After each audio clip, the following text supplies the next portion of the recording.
ठाणे महानगरपालिका सार्वत्रिक निवडणुकीच्या पार्श्वभूमीवर मतदार यादींची पडताळणी करून संभाव्य दुबार मतदारांची सखोल छाननी पूर्ण करण्यात आली आहे। या प्रक्रियेत एकूण 83,645 संभाव्य दुबार मतदारांची तपासणी करण्यात आली आहे। मतदार यादी पडताळणीत 67,071 मतदारांची नावं आणि फोटो एकमेकांशी जुळत नाहीत। मात्र हे मतदार दुबार मतदार नसल्याचं प्रशासनाच्या वतीनं सांगण्यात आले। त्यामुळे या मतदारांच्या नावासमोरील 2 स्टार चिन्ह हटवण्यात येणार असून या मतदारांना कोणत्याही अडथळ्याविना मतदानाचा हक्क बजावता येणार असल्याची माहिती उपायुक्त उमेश बिरारी यांनी दिली। ठाणे महापालिका क्षेत्रात एकूण 83,645 संभाव्य दुबार मतदार असल्याची यादी निवडणूक विभागाच्या वतीनं जाहीर करण्यात आली।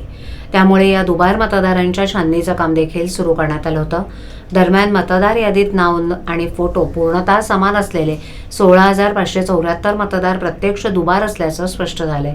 अशा मतदारांच्या नावासमोर 2 स्टार चिन्ह कायम ठेवण्यात येणार असून सदर मतदारांच्या नावापुढे दुबार मतदार असा शिक्का मतदार यादीत असणार आहे। अशा मतदारांना मतदान केंद्रावर विहित नमुन्यातील हमीपत्र लिहून देऊन मतदान करता येईल। दुबार मतदान टाळण्यासाठी त्यांच्यावर विशेष लक्ष ठेवलं जाणार असल्याचंही त्यांनी नमूद केलं।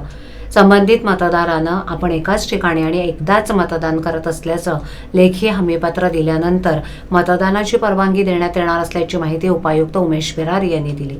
निवडणूक प्रक्रियेत पारदर्शकता राखणं, दुबार आणि बनावट मतदानास आळा घालणं तसंच पात्र मतदाराचा हक्क सुरक्षित ठेवणं या उद्देशानं ही छाननी प्रक्रिया राबवण्यात आली।